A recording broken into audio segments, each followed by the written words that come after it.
Today I'm going to ship out a beautiful original piece of art, and I'm going to show you exactly what I do to protect that art during transit. I'm also shipping a large, heavy item that was going to cost me over $100 with USPS. Instead, I'm shipping it FedEx. It's going to cost less than $30, saving the buyer almost $50.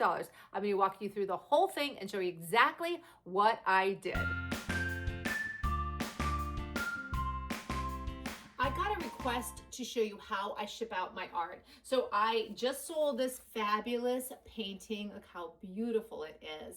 And I'm going to show you how I ship it out. Now, these corners were already on there. I didn't take them off. I photographed them because I knew I would be shipping it at some point. So I left those on there, and I'm so glad I did. So I don't have to worry about the corners. But I'm going to show you what I do. So I am going to, first I'm going to cut down a box. I already kind of grabbed one side, and I'm going to, just because I'm going to sandwich this, but I just want to have this ready. So I have my little, I just charged it up. I have my cutter, my box cutter. It's the best thing ever. So I just need to cut, oh, it's already half cut. So I just have to cut the rest of this. When you have to make boxes, cutting boxes like this with a cutter is so easy. I think I might actually leave those on there and not cut those off because I can wrap it around. So we'll see how those work. So I'm going to just put that aside for just a minute because I'm going to sandwich it. And then I love it too because it has a case, so I can just pull it away. Okay, so the first thing, now it doesn't have any glass. So because it doesn't have glass, I don't need to worry about the glass. Now, if it did have glass, if any of my art that has glass, I will use painter's tape and I'll put it along the glass. I try not to get it on any of the frame. Depending on the size, I'll do a cross. Sometimes I'll go this way too, kind of like a star, but I don't have glass here, so I don't need it. Now, what I'm gonna do is I actually am just taking regular like parchment paper. Now you can, they make this like acid-free paper, like tissue paper. I don't have any of that. This parchment paper works, so I'm gonna wrap up the painting with this parchment paper. And the reason why is I don't want any bubble wrap touching my painting, and I don't want anything touching the painting because I don't want it to get ruined. I don't want bubble wrap because bubble wrap could actually, especially if it doesn't get unwrapped right away, it could actually ruin the painting. This parchment paper is just to protect. It's just to protect the actual painting itself. So I think what I'm going to do is I'm going to cut it this, and I think I will tape a piece, and then I will put one more because I feel like it's not enough. Now this one just happens to have a little piece of tape there because I just did it. Oh, I could have used this. All right, so we'll do this again. So now that it's in its little slot, I'm going to do one more over the top of it just to protect it. So no tape really sticks to it that well. So I actually am just going to, so I'm going to leave it like this. Now I'm going to sandwich it. Going to sandwich it. I think this is good. I kind of like that it's a little bit bigger. So I always put some board down, and I'm going to kind of sandwich it, and this I can actually tape up. So I'm now again. So there's wax paper. Now I'm putting the board. This piece of cardboard actually works perfectly. It doesn't have to be perfect. It just has to be protected. So I can kind of see. Yeah, so that's perfect. Okay. I'll do this, tape up this side as well. To me, you can never protect art enough. I think it's pretty good. And I'm actually going to put something here. I'm just going to put front. Front, yeah. Because I want them to know that this is the front, and if they're opening it to be, just to make sure that they don't take scissors, or whoever is buying this, that just they're real careful that this is the front. Now, if it didn't have the corners, I would probably put some bubble wrap on each corner, like big bubble wrap. But because it does, I didn't have to do that. Now I'm going to bubble wrap it. I'm going to use the big bubbles. Now I'm going to have to go both ways. So I'm going to start And this might seem like, oh, I don't need to do that. I disagree. I think any sort of art, again, it doesn't have glass, but I still think it needs to be done. We're just gonna tape that, and then we're gonna go the other way. We're gonna do like one side here. Yeah, that makes me feel better. And one side is there. Now it's completely covered.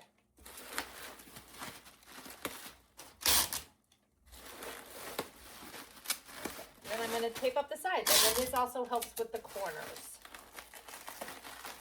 I go a little overboard on like the bubble wrap, but again, I think it's worth it. That is how I will wrap a piece of art.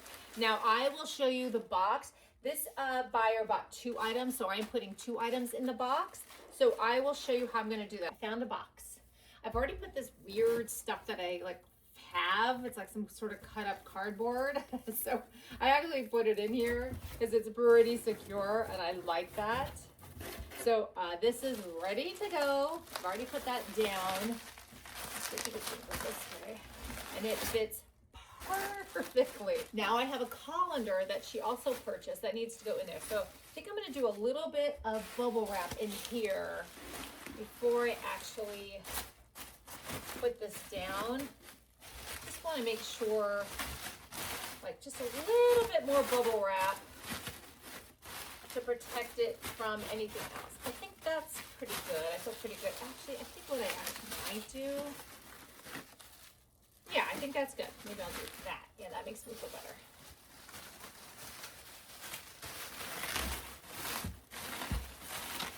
And now let's just do the stuffing.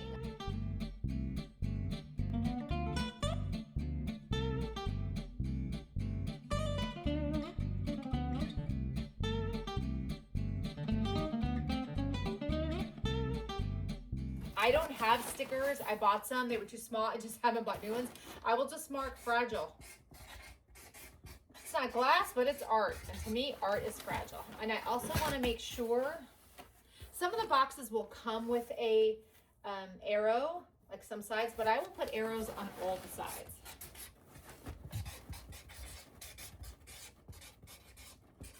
And then I will do this side as well.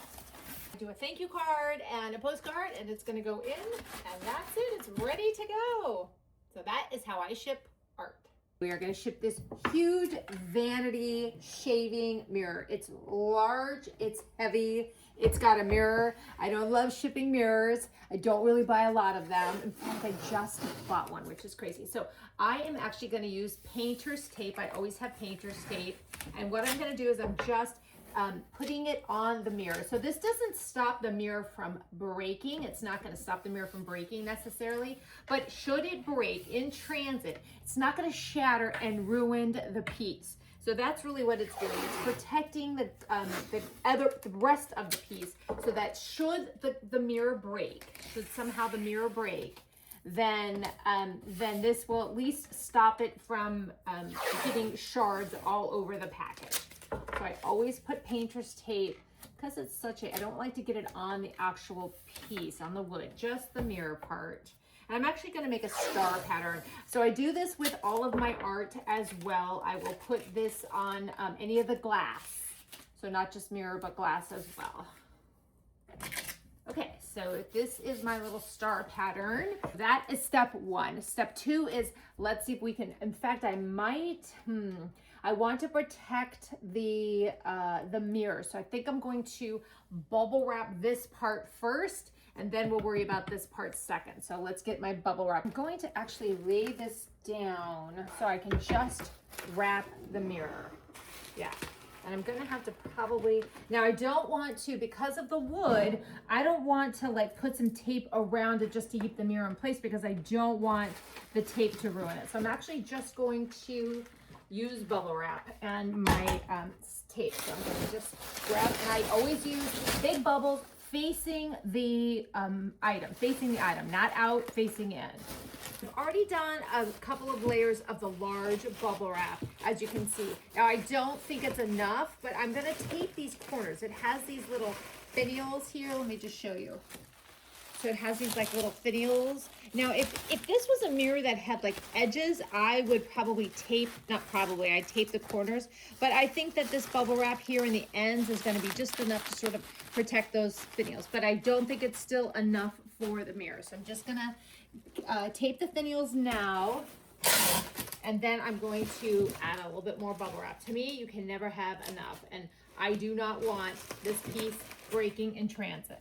So I'm gonna tape these ends, and then I'm gonna do a few more layers of bubble wrap. Okay, so I'm just adding another layer, kind of making it snug, as snug as I can make it so that it keeps the mirror in place, because this one kind of swivels. You don't want it swiveling in transit.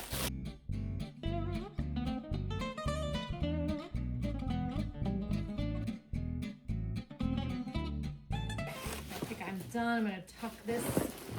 Let's do a little bit of tape, trying to make it real snug. I want the bubble wrap to feel real snug on the mirror. And if you don't have one of these tape dispensers, they are an absolute lifesaver. I resisted getting one when I first, this is this thing right here. I resisted getting one in the beginning. I was like, I don't need that. Oh. I love this more than I love my little gun for shipping. So here is, you can see the back. I'm actually gonna put a couple of pieces of tape back here. Don't want it, I'm only taping the bubble wrap to itself. I'm not taping any of the wood. I don't want to get any tape on the wood. So you can see, like, it's one big bubble wrap, because this is the piece that I was most worried about. So I'm actually going to put a little bit of tissue in these drawers, just a little bit of, I'm not going to take them out. I know some people do that. I don't do that. I'm just going to put a little bit, oh, I actually have this, which is perfect. Something soft, something that's not going to ruin it, but just so that they don't shake around. So I could just stuff them with a little bit of this. Yeah, this will be perfect. Just gonna put this in the drawer. That way, when I didn't do that once with the drawers, and once it was all packed up, they kind of like, I don't know, they were like shaking. So, okay, kind of like that better. Now I'm going to bubble wrap the bottom, and then we'll get working on the box. That's always the hard part. This is the easy part. I'm just going to tape these corners up, and then I'm going to do another one the other way.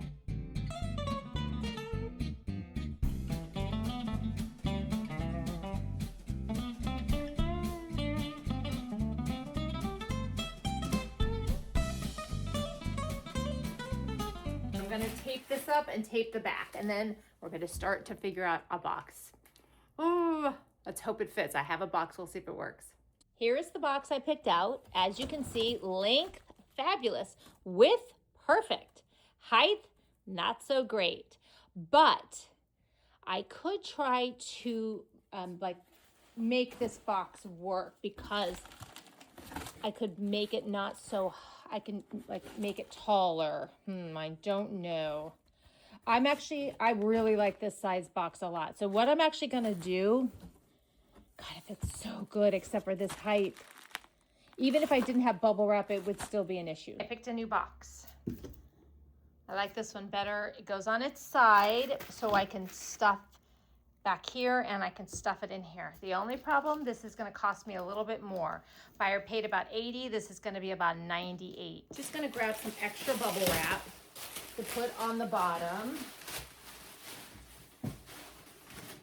Sometimes people forget to bubble wrap the bottom of a box, or pad the bottom of a box, but the bottom of the box needs just as much padding as the top of the box. So I'm gonna put this in there. I think there was enough room to have it sitting on there. Its side. Yeah, we're still, actually I think I might, okay, because this piece sticks up, I'm actually gonna pull this bubble wrap and only have it on that side.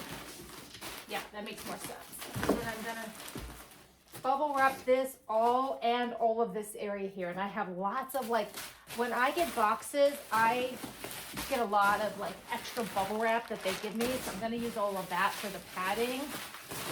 I just get a bunch of extra bubble wrap. Now I could stuff it with paper, but with that mirror, if it was not a mirror, if it was just a piece of wood, yeah, no problem.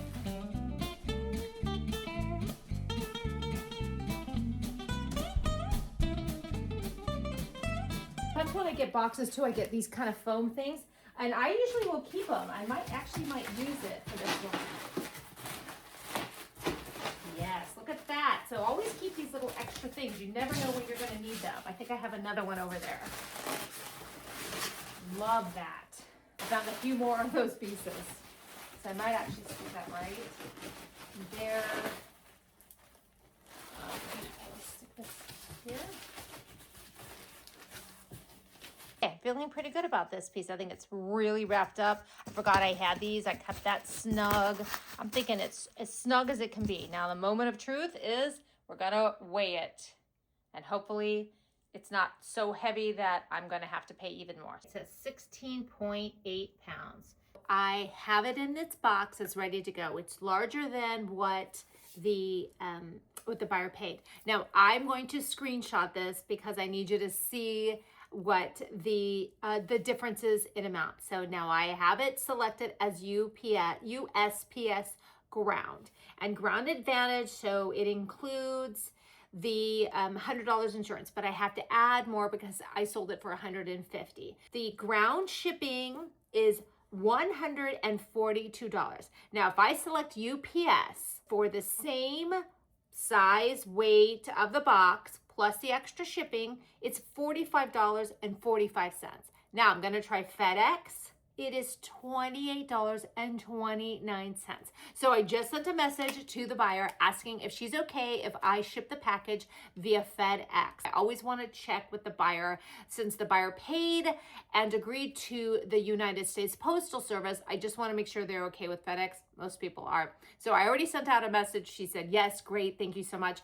And what I'm going to do is I'm going to send it FedEx and then I'm going to credit her, the buyer, the shipping overages. So whatever the overage of shipping is. So she paid $76.68 and it's only going to cost $28.29 through FedEx home delivery. So I had a viewer, comment about that she tells her potential buyers that are looking at her like heavier or larger items that she can ship them, UPS or FedEx. So now I understand how that works. Now I can't create a FedEx or UPS profile with either. I could do it free, which I'm not going to do, or I can do it a fixed price, but I can't do a fixed price because I don't know where the item's going. So I don't want to charge $30 for an item that's going to be shipped to New York, which would be a good price. But what if that item gets shipped to, say, Denver? It's not going to be a good price. So what I'm going to do, and this could work for you,